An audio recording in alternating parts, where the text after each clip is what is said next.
That looks like it was painted by a child. And people pay millions for that? Does that sound familiar? Maybe you've thought something similar when looking at a Picasso painting. Or you see those astronomical figures in the news when another Picasso goes up for auction at record prices. And you wonder, why? Why is so much money paid for something anyone could paint? Even me. Before researching for this video, I certainly felt that way. Of course, Picasso is an absolute legend. Everyone knows the name. He's one of the most expensive and famous artists in the world. But his style, especially his Cubist works, or even very simple drawings made with just a few lines, makes us wonder, why is Picasso so famous if anyone could paint that? That's why in this video, I want to explain what makes Picasso and his paintings so special. By the end of the video, you probably better understand why people pay an incredible amount of money for his works, even if they sometimes look simple, and why it's art. Let's start from the very beginning. Many people usually only know his childlike paintings and don't realize that Picasso was an absolute prodigy. Even as a child, he painted better than many adults, and with a precision few can achieve. He was a technical master. He could paint perfectly and realistically. I mean, look at what he painted at the age of 11. Or this painting he did when he was 15. He was accepted at the Art Academy at just 14. And in 1897, when he was only 16 and painted works like these, he entered the prestigious Royal Academy in Madrid. He didn't paint like a child later because he couldn't do better. He did it because he wanted to paint differently. That's the key difference. Imagine a brilliant architect who can design the most ornate cathedrals suddenly decided to build modern minimalist buildings. And doing it in a way no one had ever done before. That's Picasso. He rewrote the rules of art. Before Picasso, artists tried to paint more and more realistically, constantly outdoing each other. Even in Impressionism, which emerged in the second half of the 19th century, shortly before Picasso's birth, artists no longer painted with perfect detail, but still depicted what they saw. They essentially painted the first impression. The name Impressionism, by the way, comes from the name of this painting. But that's another story. So back to realistic paintings. Picasso said, "Hold on a minute, that can't be all there is."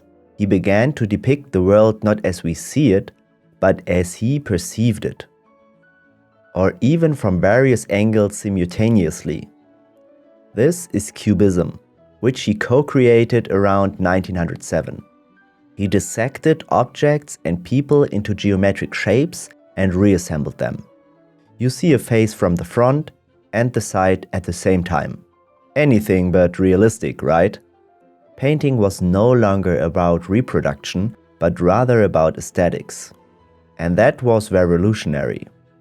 So he wasn't just playing around. Picasso wanted to look deeper, to capture the essence of things, not just their surface. He showed that art doesn't just have to be a reflection of reality, but also can be an interpretation. And this realization, this new way of seeing, completely transformed the art world and influenced countless other artists. He was, so to speak, a trendsetter, a pioneer brave enough to break conventions. Not everyone liked this, as you'll soon find out. But this kind of rethinking is why many in the art scene value Picasso so much. Not just being able to paint beautifully, but redefining the entire understanding of art. From today's perspective, it might be hard to grasp what was so groundbreaking about it. After all, there are many artists who paint abstractly. But here's a more recent example. When the music channel MTV launched in 1981, showing music videos was completely crazy because until then, music was mostly heard on the radio or at concerts. Today, however, music videos are a natural part of the music scene. It's no coincidence that the first song on MTV was "Video Killed the Radio Star." But there's another crucial factor in Picasso's rise. He was not only a brilliant artist, but also a master of self-promotion. Picasso knew how to put himself in the spotlight and surrounded him with the right people. However, the path wasn't always easy. When he began experimenting with Cubism, some of his early supporters, who loved his more realistic blue and rose periods, abandoned him. They didn't understand his new, different art and found it ugly or unfinished. In that sense, many art critics felt the way you and I did. Art is, after all, in the eye of the beholder. But Picasso was persistent and lucky. He found new visionary collectors and art dealers, such as the influential siblings Gertrude and Leo Stein, or the art dealer Daniel Henry Kahnweiler. These people recognized the potential in his radical art and supported him. They invited him to their salons, which at the time were a kind of private art gathering where he met intellectual and wealthy circles who were open to new ideas and, crucial, had deep pockets. In this society, his paintings began to be bought and circulate, even though they were still completely incomprehensible to most people. He knew exactly where he needed to be to spread his ideas. So Picasso had the skills, new ideas, and knew the right people. But there's more. Picasso was incredibly prolific and versatile. He didn't just paint, he also created sculptures, ceramics, and prints. He was what we would call a workaholic today, and his works often reflect contemporary history, sometimes politically charged, sometimes very personal. For example, in his famous work Guernica from 1937, he addressed the horrors of war. The painting was created in response to the bombing of the city of Guernica during the Spanish Civil War. But he also created symbolic, seemingly simple works like The Dove of Peace from 1961, which consists of just a few elegant strokes. Even if the drawing of this dove looks so simple, it conceals the decades of mastery of an artist who learned to achieve maximum expressiveness with minimal effort. Just because something looks easy doesn't mean it is easy. Or put another way, it takes a lot of skill and experience to make something look easy.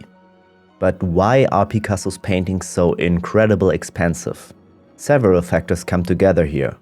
First, historical significance.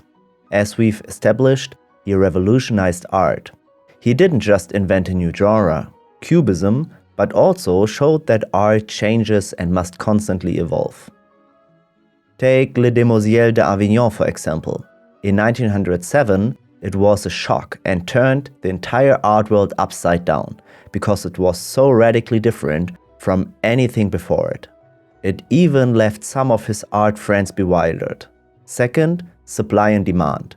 There's a limited number of authentic Picassos, and collectors worldwide are scrambling for them. Everyone wants to own a piece of this art history. Third, the name. Picasso is a brand.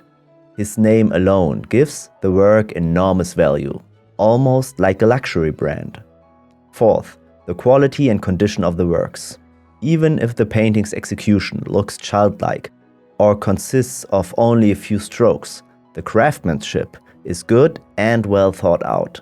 And of course, a bit of speculation also plays a role. The market is the market.